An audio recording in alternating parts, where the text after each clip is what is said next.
Welcome to the Strong and Healthy After 40 podcast. We are discussing topics and practical strategies for women over 40 to optimize your fitness, hormones, and metabolism. I'm Dr. Sara Whatley, a family medicine physician with an integrative approach to whole person care.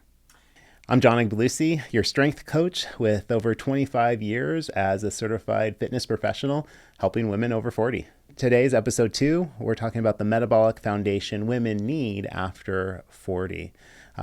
Sarah, one of the things I see in the gym when I'm doing a consult, maybe for the first time with a new client, is they're trying 5 different strategies at the same time. They're pulling information from over here that they've seen on the internet. They're pulling information from their doctor. They're trying to pull in what their friend's doing that's working for them. They're trying all these strategies all at one time. Yeah, absolutely, because they want to feel better or meet a certain goal. So let's do all the things. But that doesn't always work. And then sometimes we kind of burn out and feel like nothing's helping. Right. So it's helpful to have a strategy to understand, okay, I'm not feeling my best or I'm not optimizing whatever area I'm working on, and picking some core things to work on, which we like to refer to as our foundations for health. Yeah. And if we're looking at those, then the foundation's strong and we're going to get the results that we want. Yeah. Really good point. And when I see all these strategies and women like trying to pull all these strategies together, there's some very important stuff that is in there, but we do want to whittle it down and kind of get it to the point where it's just the core things, the foundations that they should be working on, especially in the beginning, to really start seeing some noticeable change. So, from the clinical side, what would you say are a few of the foundational points that women really need to have a good understanding of? Yeah, absolutely. We want to be working on our sleep, which is a third of our life, blood sugar control, inflammation, and hormone balance. And whether that seems complicated or simple, if we can break each category down and implement some simple strategies, then we can get really impactful results in life and in the gym. So those are definitely super important topics from the medical side, and I can totally see how those are foundationally important for women. And how do you see that translate in the gym? So maybe your clients aren't telling you about their sleep, but how are you going to see that in their workouts? Or how do you approach a client who's having challenges getting to their goals? Yeah. And I think, having that foundation mindset is key, right? It's really trying to take those concepts that they know that they need and just really focusing on the things that are the most important. So strength training, is key for women over 40. It is a foundational principle that they need to start pulling in. Is understanding, how often they should be strength training, what type of strength training they should be doing. So that's key. Protein intake is going to be another key, another foundation. Most women don't understand how much protein their body needs.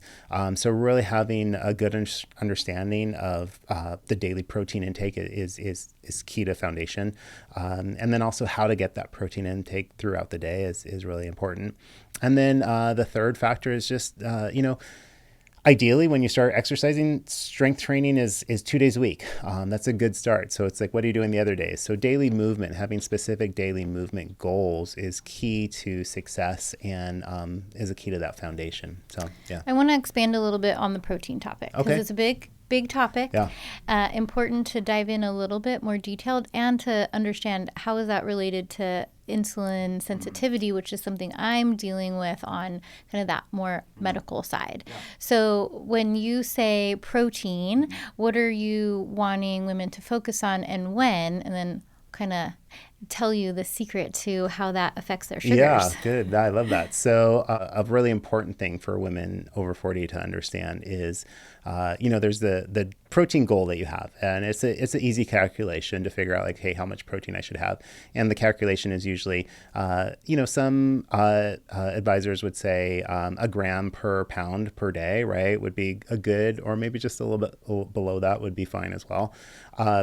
But, there's different qualities of protein, right? Some proteins are going to give everything that you need. Some proteins you have to match to get everything that you need. So ideally, high quality protein, and that's going to be like animal-based protein is going to be the best nutritional source, the easiest for your body to actually utilize. And then really getting that throughout the day.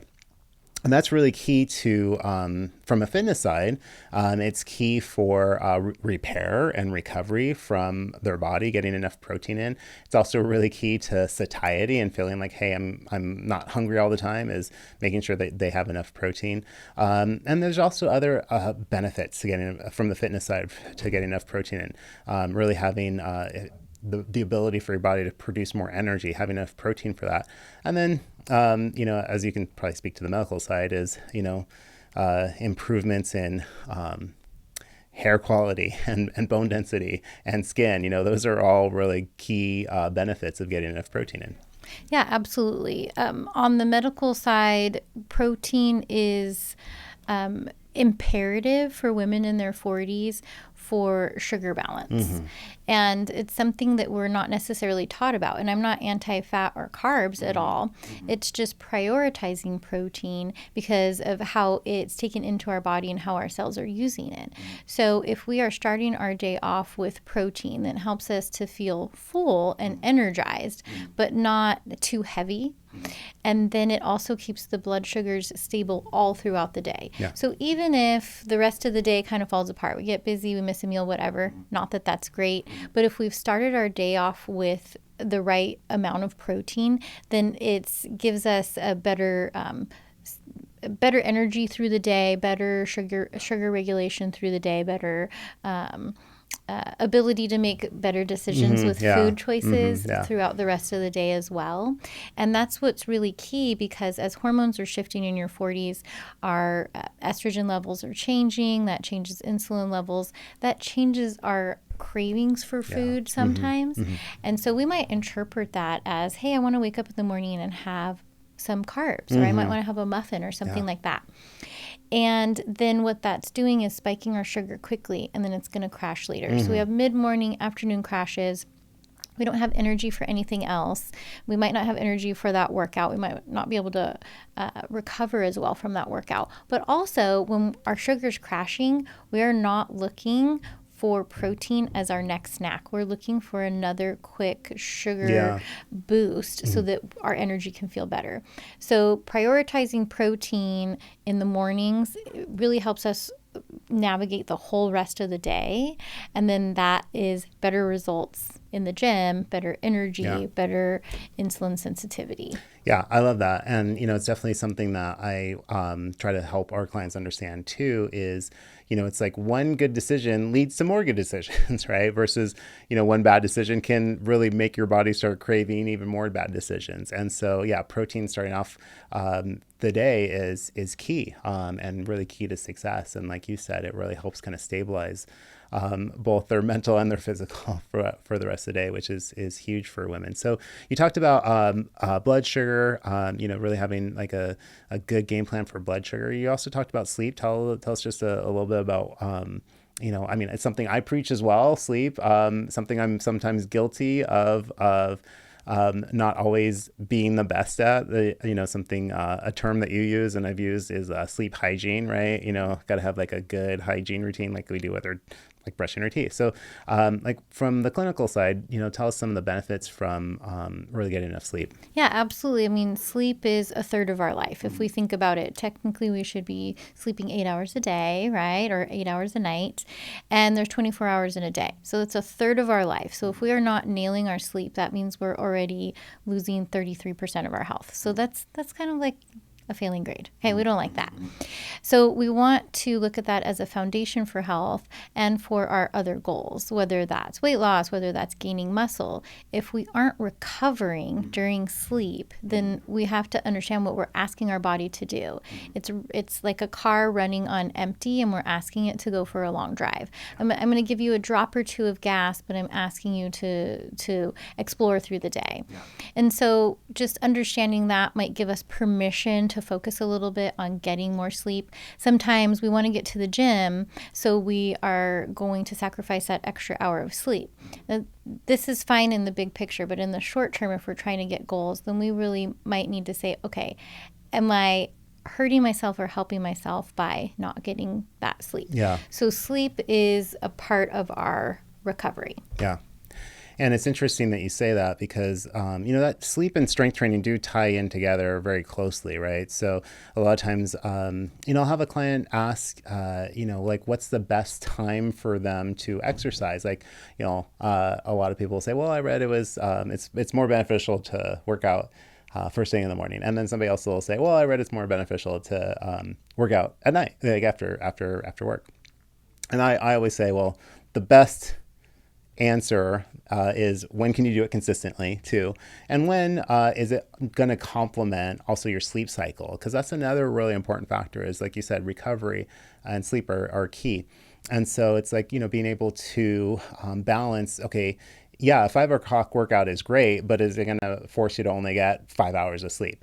And so, really prioritizing the sleep aspect through, good sleep hygiene, having a good routine of going to bed is key to also having a good, consistent strength routine, because it's not one or the other. It's the key is to finding a balance of both, which is going to allow me to have a good sleep routine and also a good strength training routine. So, yeah. And I love that perspective of complementing. Mm-hmm. It's not one or the other. So the same thing is looking at the food choices, the movement choices, the sleep choices. Are these all going together with the same thing? If I'm not fueling my body very well, how good is that workout going to be? How well am I going to sleep, etc.? And picking the area that we want to work on and make some subtle shifts so that we can get big results. Yeah.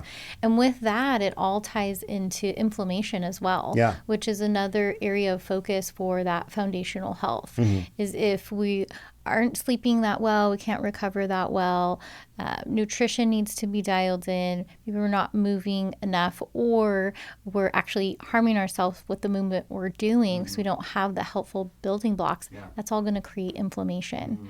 And inflammation is the start of all chronic disease, so where it lands in each person depends on, their genetics, their gut microbiome, wherever, but we need to back it up and say, okay, where did it come from and how can we address that? Yeah. And that really ties into daily movement, right? So, inflammation is sometimes positive for your body. Your body does have to cycle through inflammatory cycles, right? And in fact, strength training does cause inflammation, and your body has to deal with that inflammation. That's actually part of the healthy recovery process. But doing too much strength training, and this is again one of the reasons why it's so helpful to have a fitness professional work with you, is because, again, most people do too much in the beginning and they try to go too hard, that they are causing way too much inflammation. And so, whereas we're trying to control inflammation. If we start off doing too much strength training, it can actually throw our body into this, massive inflammatory cycle that we don't want. We want a little bit, but, not too much. And then a good, helpful solution for that is not thinking just about strength training, but that daily movement, right? So strength training is, again, complementary, right, to our overall movement. The key is to be, more active, and that's one of the things that both of us are really adamant about helping our communities with. Is like, hey, what are some simple strategies to get you more active? It's not just about, how many times can I get in the gym? That's not where the success is. It's like, hey, can I just be a more active person?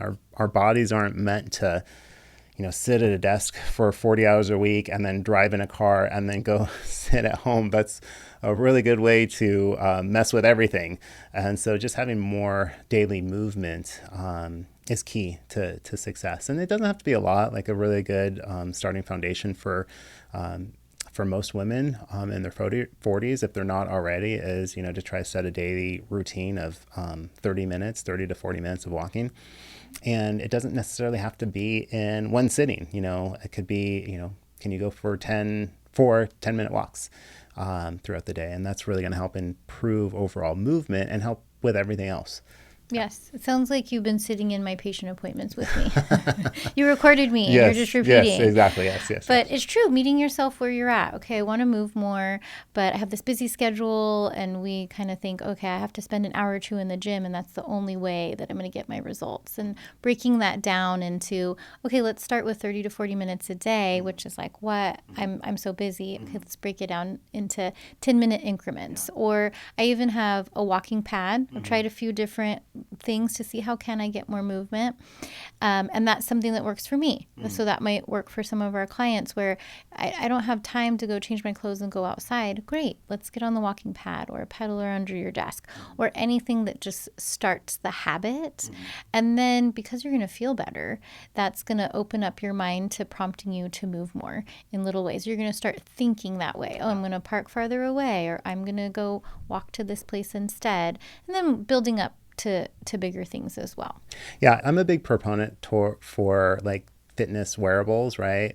Because they do help clients see their progress. Okay, let's say if you're starting off and you say your daily step count when you start this process is like 3,000 steps a day. Can we, over the next month get that average up to 4,000 steps or 5,000 steps? Can we have these little small incremental increases in activity level? Because if we can do that over time, you're going to start building better habits and start feeling better overall. Yeah, absolutely. And I like that you brought up wearables. I'm also a big fan. I have 2 different ones on right now. I see you have a different one. So we like the data. I'm a data person. Yeah, same here. And so that ties into something that can track movement and steps. The wearables these days also track sleep, what we were just talking about, which is really great. And then also different physiologic factors like stress and other important things that help you understand your day a little bit better. Yeah. So if you're hearing what we're talking about and going, okay, my foundations need some work, and where do I start? Then that's what we're here to talk about. Some practical strategies that are super simple. So if you do want to focus on sleep and recovery, a wearable would be a really great place to start. There's plenty of them out there, and there's some that are not very expensive either if you just want a little bit of data. Because we don't know where we're going if we don't know where we are. Right. So tracking your sleep, and then prioritizing protein. But my wearable, you could probably track food. I haven't done that yet. But tracking is always great because, again, maybe we're nailing it with protein, but maybe we're not. And we can see where we need to implement that. And we can just pick one area. And then the movement, which, again, sounds like all of our clients need a wearable immediately. Yeah. Please send me your data. Yes. That's one of the things I ask is like, hey, where's your data? So, for sure. A wearable is key. Let's circle back and, we've talked about like some key foundations, which is great. But maybe let's circle back and we can kind of edit this back to the beginning. But I do want to know from like the clinical side, I think something that would be really helpful for like our listeners and people who follow us, when you're looking at somebody's metabolic foundation, kind of evaluating. So what are some of the markers that you're looking for that really helps you evaluate, hey, this person needs to focus on their foundations? Right. I'm a big proponent of data, and I love blood work and do pretty extensive lab panels.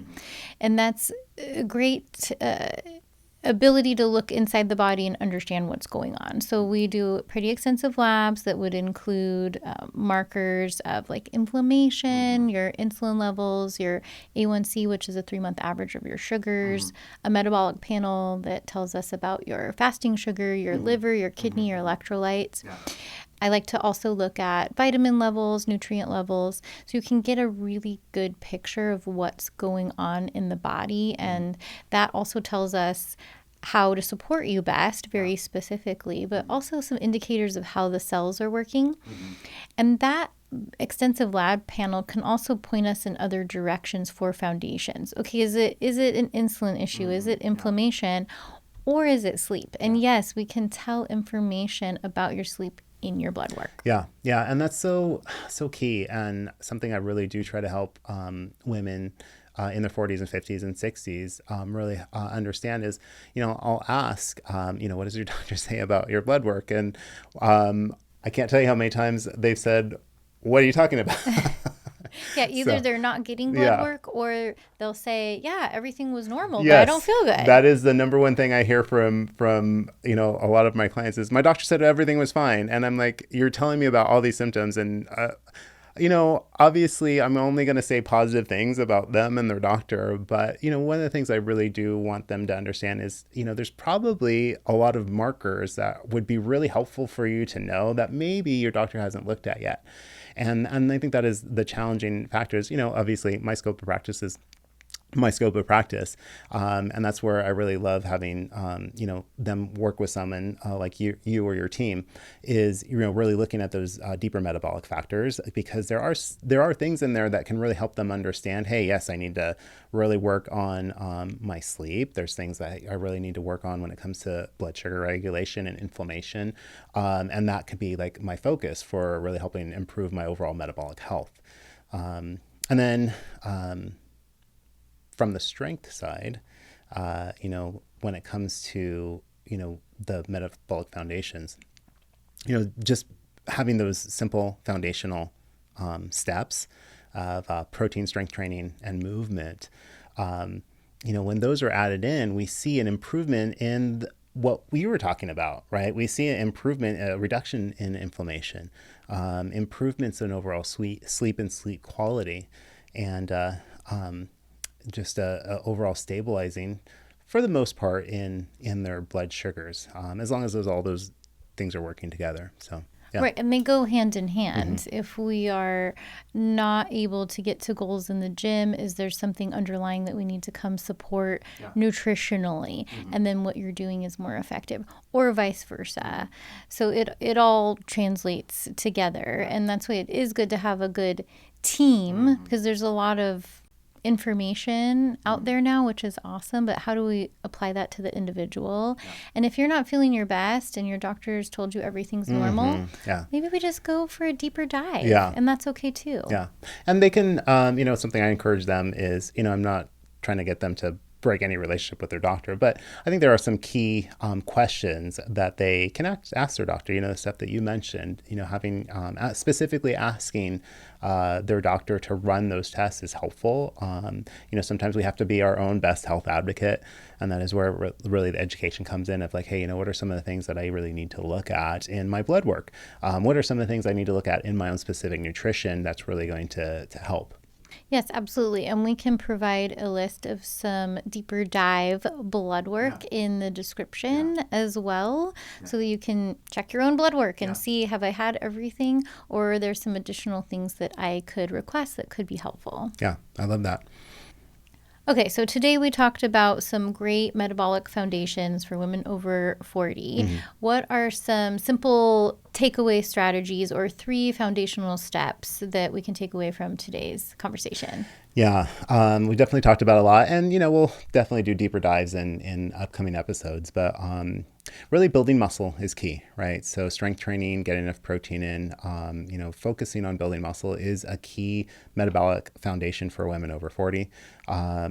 Really working on improving their sleep through specific sleep hygiene, specific good habits that are going to really drive better sleep.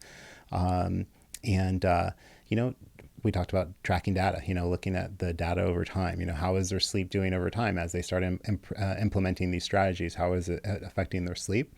And then really having a good comprehensive strategy to stabilize blood sugar. So those are the 3 things that, if we could pull anything out of this conversation to really focus on for that foundational metabolic health. And these are simple, but they're very powerful and effective when done consistently.